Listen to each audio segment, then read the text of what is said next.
बड़ी खबर आ रही है जहां देश के 22 लाख से ज्यादा बच्चों की जिंदगी पूरी तरीके से बदल सकती है। जी हां, आपको बता दें कि नीट यूजी 2026 देश की सबसे बड़ी मेडिकल एंट्रेंस एग्जाम रद्द कर दी गई है।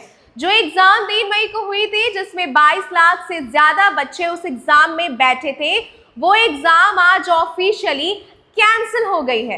एनटीए यानी कि नेशनल टेस्टिंग एजेंसी ने आज 12 मई को ऑफिशियल नोटिस जारी किया है। नोटिस में लिखा है कि सरकार की मंजूरी से नीट यूजी 2026 की परीक्षा रद्द की जाती है। दोबारा परीक्षा होगी, तारीख बाद में बताई जाएगी और मामला सीबीआई यानी केंद्रीय जांच ब्यूरो को पूरी तरीके से सौंप दिया जाता है। लेकिन ये नौबत आखिर आई क्यों? इसकी शुरुआत हुई राजस्थान के सीकर से, जहां 1 मई को एग्जाम के ठीक 2 दिन पहले एक हैंड रिटन यानी कि हाथ से लिखा हुआ गेस्ट पेपर स्टूडेंट्स के बीच घूमने लगा। 20,000 से 2 लाख रुपए में बिक रहा था ये पेपर। एग्जाम की रात तक यही पेपर 30,000 में मिल रहा था। व्हाट्सएप पर एग्जाम से ठीक 42 घंटे पहले भेजा गया था। अब जरा सुनिए वो आंकड़ा जो सबसे ज्यादा चौंकाता है।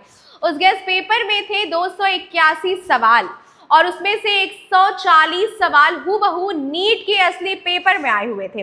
नीट में हर सही जवाब पर मिलते हैं 4 नंबर, यानी कि 140 सवालों का मतलब 560 नंबर। पूरे पेपर में होते हैं 720 नंबर। सिर्फ सवाल नहीं, ऑप्शंस का भी क्रम वही रहता है। राजस्थान एसओजी यानी कि स्पेशल ऑपरेशंस ग्रुप ने 13 लोगों को देहरादून, सीकर और झुंझुनू से गिरफ्तार कर लिया है। जांच में सामने आया है एक चुरू के एमबीबीएस स्टूडेंट ने केरला के मेडिकल कॉलेज में ये मटेरियल शेयर किया था। वहां से सीकर पहुंचा और वहां से कोचिंग सेंटर्स, पीजी ऑपरेटर्स और नेटवर्क्स के जरिए फैल गया। केरल में भी जांच शुरू हो चुकी है। व्हाट्सएप ग्रुप की पड़ताल जारी है। एनटीए कहता है कि एग्जाम फुल्ली सिक्योर था।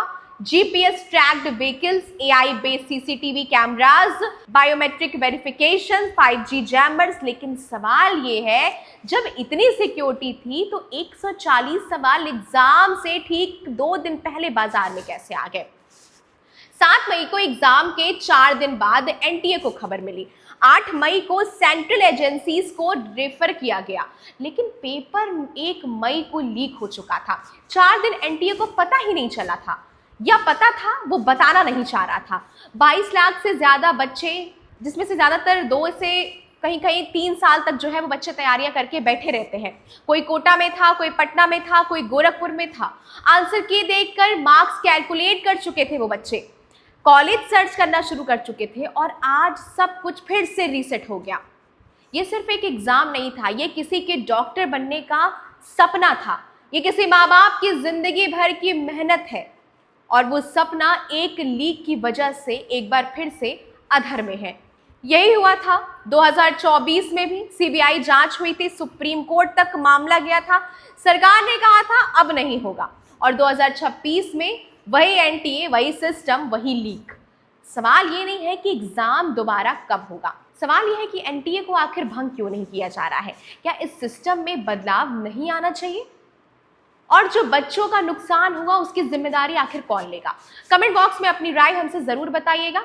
क्या आपको भी लगता है कि नीट 2026 में जो बच्चों ने प्रिपरेशन की थी उनके साथ नाइंसाफी हुई है? अपनी राय कमेंट बॉक्स में साझा करिएगा। तब तक के लिए बने रहे जनपद के साथ। धन्यवाद।